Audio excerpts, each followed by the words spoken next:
Hey, hey, yo, Aiko. I've been dying to do that all day. It's going to be chatting to us about what are we talking about again? Purpose, right?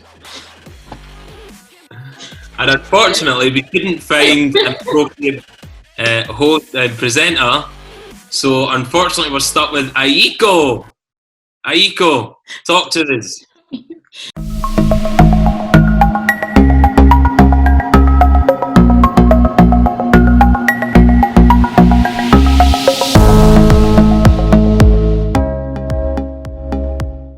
Right. Okay, hello everyone, welcome to Wellbeing. My name is Aiko and today we're going to be chatting with Buchan Lennon. Say hello, Buchan. Hey everyone, listen, I'm so glad to be here tuning in with you guys. You're doing a fantastic job, the Well of Wellbeing, and thank you so much for inviting me to be part of your inspiring project. Thank you. Nice to have you along. What took you so long? The phone call. That's what took so long. I am joking. So today we'd like to chat to you about your transition from acting into what you're now doing in ministry. Yeah? Yes. Let's have a chat about that life-changing decision to go from being an actor into a pastor in training. Okay. I'm training to be a pastor, so training for full-time ministry. And so I'm based at Destiny Church Glasgow. One of the locations there is Shawlands, also known as Southside. Mm-hmm. So that's where I'm based, and I'm currently training to be a pastor. Okay. It wasn't always so, was it? You weren't always training to be a pastor. Tell us a bit about what you used to do before. Okay, so before I stepped into ministry, I used to be involved in the entertainment industry. So I was an actor for many years, TV and theatre as well. So yeah, that was my previous career. So take us to the beginning. How did it all start? How did you go into acting? Okay, so you can tell by my accent that I'm from Glasgow, based in Scotland, and so believe it or not. So when growing up in the west coast of Scotland, you've not really got much choice but to get involved in football. At least that was the case at my age when I was a young lad. And so on the journey of aspiring to play for Leeds United, that was my aspired team at the time.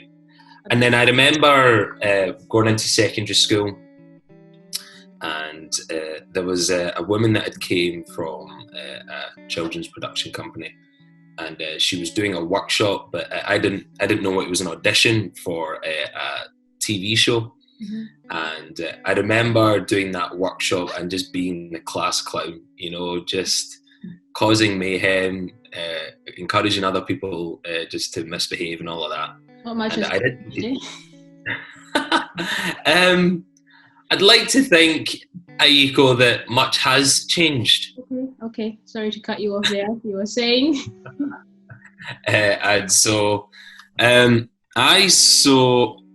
remember getting a phone call, and they were saying, "Hi, this is such and such from production company, blah blah blah. Mm-hmm. We really like what you did. We'd like to bring you in for our show."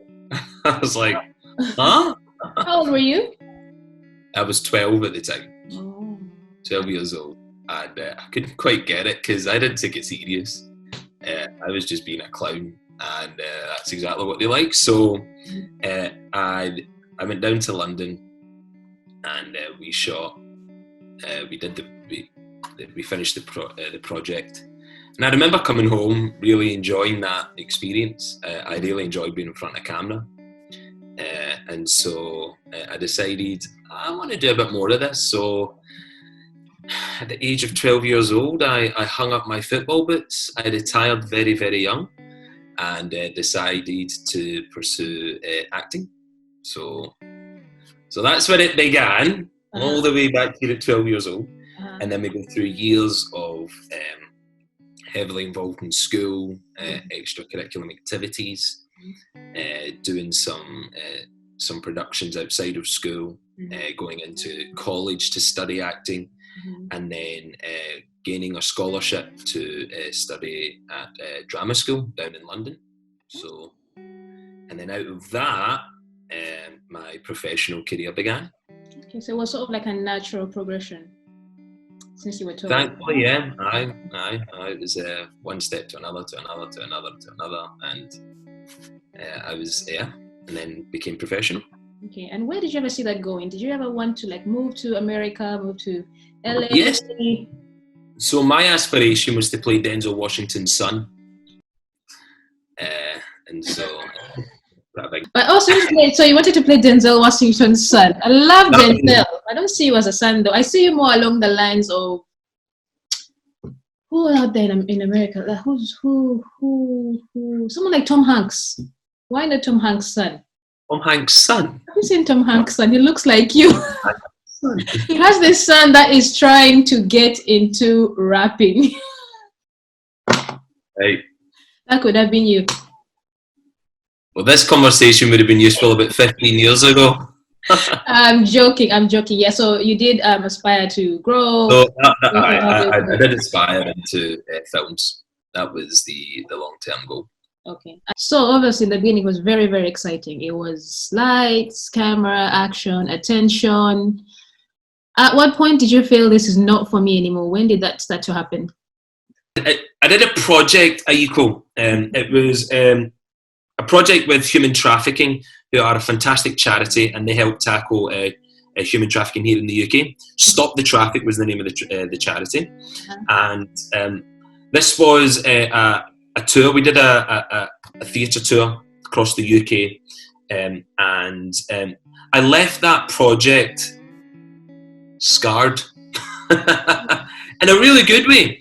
I've done a lot of productions, and once the production's done, job done, you move on to the next job. But this was a job that never left me. I was really affected by the stats, the reality of the severity of human trafficking here in the UK. It's human slavery. Yes. And what birthed in me back then, we're talking about 2013, 14, was the desire to make a change, to make a difference.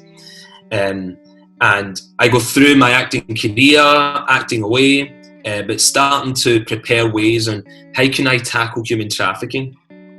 And I think there was something that was growing inside me that I think initially I didn't pay a lot of attention to, but it started to fester, it started to grow. Okay. And it was the issue of purpose, the issue of, am I feeling fulfilled doing this? And it started small, but then it started to grow bigger. And what's funny is when you're working, it's wonderful because you get your head fixed. You're working on a character, and so you're fully focused on that. You're doing character research. You get to travel, and so your mind's in a completely different world. But it's when you stop working. So when you come home, or when there's space to think. Yeah. Out of character. Out of character, has been that big question. It just wouldn't leave me. Well, that's when you face yourself, isn't it? When you're out of character, when it's just you. Yeah, and it started to fester in ways that was starting to get unhealthy. And I don't want to say I was depressed, because depression is a word that can be thrown around quite easily. Okay. And I don't want to disrespect those who are depressed, because it's a serious condition.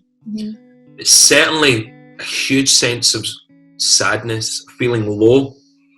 If I was to describe it, Aiko, it was waking up in the morning and immediately feeling I'm walking against the wind. Just this huge weight. Yeah. As soon as I wake up, and just craving that weight to be lifted from people, from doing things, from being busy. Yeah. And I couldn't get past it, because there's more to life than that. I was a young lad. Why am I at this stage right now? And the acting career was still blossoming. Okay. But it's funny, just as the months go by, the feeling just wasn't shifting. And then I think the pivotal moment for me, Aiko, was I was working at Shakespeare's Globe in London, and one of the performances, it was a great night. We had an incredible response. I remember the audience just clapping us. They were so impressed. And I remember standing, and for an actor, that moment is where our egos are fed. That insecurity of I need to feel wanted, I need to feel that I'm important. It's an insecurity, and I only learnt that coming out.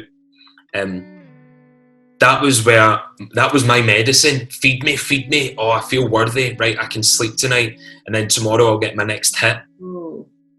But I remember standing there thinking, I don't even know what my job's going to be next week. I'm going to be unemployed next week. And just sadness. It was like right here, the reality of that lack of purpose. Yeah. And I should be loving it. This is what I'm called to do. Yeah. And that moment is when things started changing. I thought, okay, I need to look into this. And so I had to be honest with myself. I had to be honest with where I was at. Where am I at? And where I was at was I'm not feeling fulfilled in life with this. I'm not liking this. This is dark. You just got this weight in your shoulders, and you can only hope that people, maybe I'll get a bit of life in people. So those closest to me, I'd turn to them, but they've got their own thing going on, and it's like, well,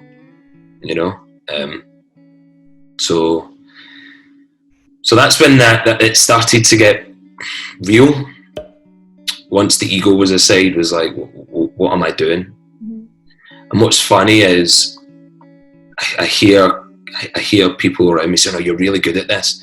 Oh, you're going to do great. You're going to be big. You're going to be this, that, the next thing. And it's like, that's great. But deep down inside, I'm dying. And I think at the same time, my faith has a lot to say in this as well. It's a huge factor because, well, I am a Christian, have been for many years, and it's something I'm incredibly passionate about. The hope that I have, anyone else can have, and there's no price that I need to pay for that. And so that's always coincided along in my acting career.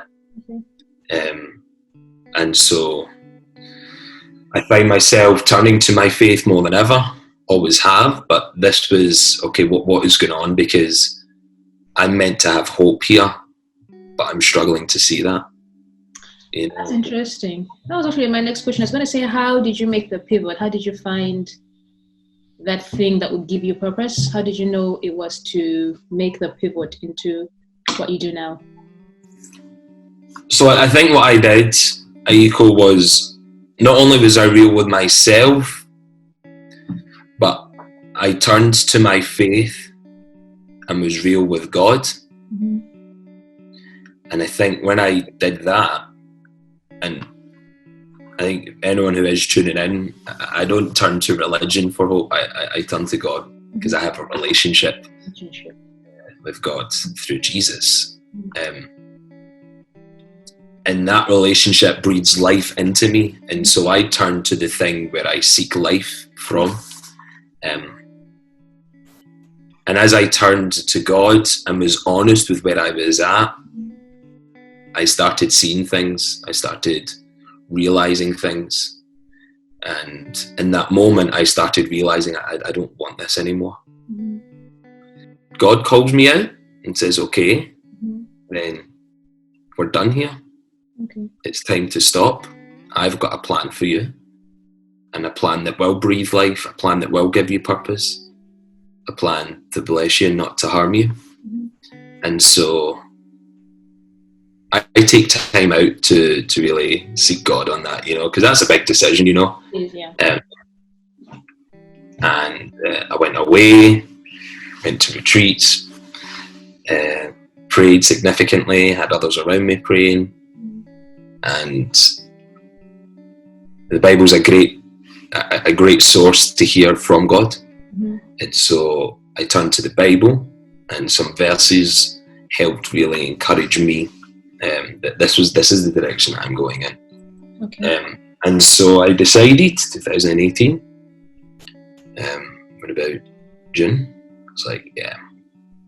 So the question I have for you is, it's not that acting was the wrong direction.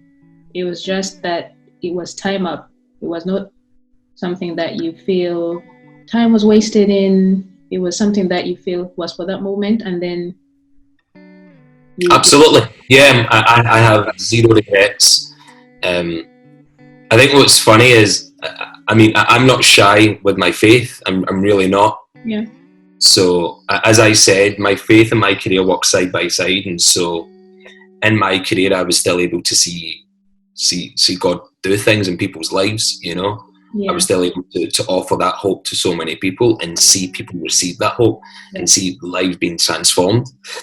And so, I could never look back and regret saying, "Oh, I should never have been an actor. I should have gone into ministry." No, not at all, because everything that I learned as an actor from 12 years old all the way to where I am now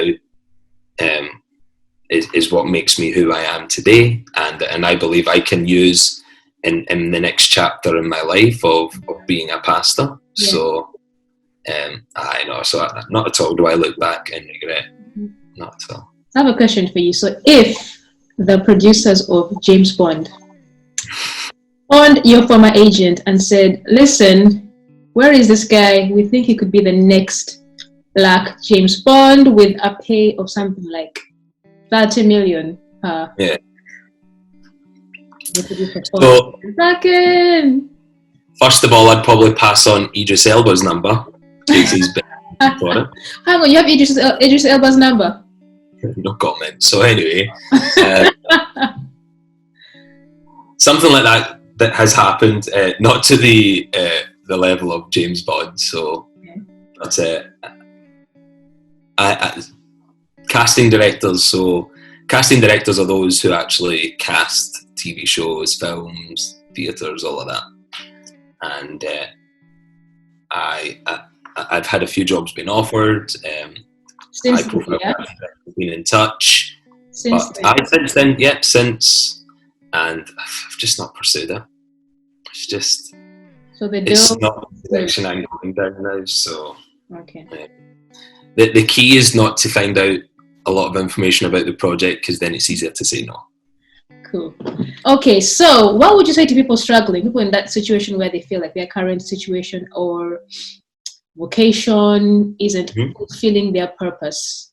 How can they know that these emotions mean this is not for me anymore? How can they make that transition to where they may be more fulfilled? Okay, that's a good question. I would say the first thing I would advise is to be honest with yourself. The more you're in denial, the more the situation stays the same. I think the healthiest thing you can do is be honest with yourself, and you may not like what you see, but the more you realise where you're really at, the sooner you can start working from that place. I would advise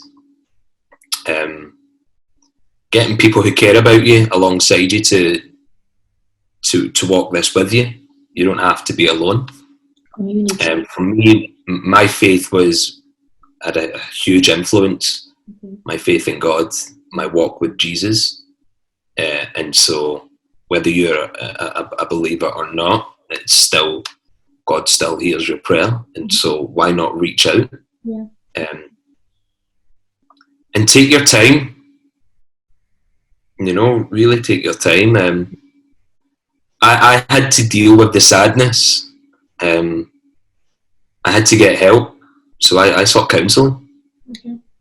So yeah, take it one step at a time. Deal with the inside stuff first. You'd be surprised what's there. And I think once that's then been cleared up, you're in a stronger place, a healthier place to make such a life-changing decision. And the last thing I would say is, you got to believe in the decision that you're making. For me, God didn't say to me, stop acting and go into full-time ministry. He just said stop acting. Oh. And it was later on when I stopped and I'd taken a break that I then heard full-time ministry. So you say, but the reason for that is, I don't know if we want to delve into this, but the reason why there was a gap was because there was some repairing needing to be done. Okay. Once I stopped acting, I realised that actually part of my identity was being an actor. Mm-hmm. I wasn't Buchan, that's it. It was Buchan the actor. And so with that being removed from me, it exposed some insecurities. It exposed some insecurities in myself. And realising where my identity really lies. And for me, that is Jesus Christ. Yeah. And so I needed time to deal with that. Yeah. Because if it was from acting to full-time ministry, then my identity is going from actor to pastor. Mm-hmm. But I'm not defined by my vocation. Nice. I'm defined as a person. I am Buchan Lennon. This is me. Doesn't matter what I do, this is me. And I love me for that. Mm-hmm. And so there was all of that was going on. So take time, take your time. Take your time in making such a decision. That's what I'd say. And then in that period to now, do you have any things that you do mentally, emotionally, to keep you fit and sane while the transition was happening? Okay, so I always start my day spiritually working out. Mm-hmm. So for me, that's taking time to invest with God. I read the Bible. I find I get a lot of life, a lot of encouragement, also a lot of correction, which is needed. Yeah. And so for me, I find that a real benefit. Praying. Okay. That's also a huge factor for me. A great way to start my day. Mm-hmm. So I spiritual workout, mm-hmm. and then I have a physical workout, mm-hmm. and so I do enjoy going to the gym, but can't really do that right now. So I just work out in my own place. Going for long walks. I'm a huge fan of walks. Okay. The reason why I'm such a huge fan is because it allows me to declutter what's going on in my mind, whether that's on my own or just listening to music, or if I'm taking a phone call. Just the expression of walking just allows me just to relax.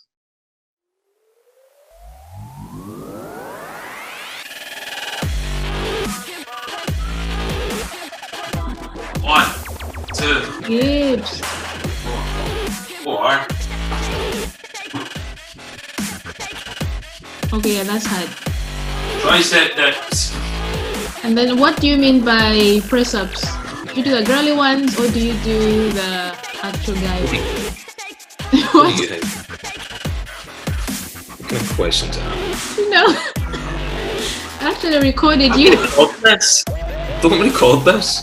No, I have you on recording doing try. Yeah, why are you doing that, you donut? What is wrong with you?